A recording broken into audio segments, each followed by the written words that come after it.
Hello everyone, welcome to Online Help Guide. Today in this video, I'm going to show you how to install Chatty.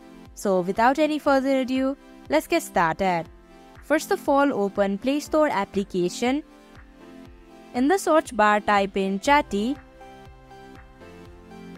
Here, click on the app. Now tap on the install button.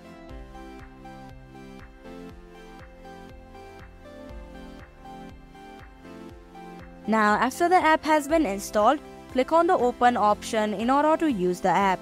So that is how you can install Chatty application. Thank you for watching Online Help Guide. Hope this video was helpful. If it was, hit the like button and comment down if you have any questions or feedback. Also, if you are new to our channel, subscribe and hit the bell icon so that you don't miss our upcoming videos.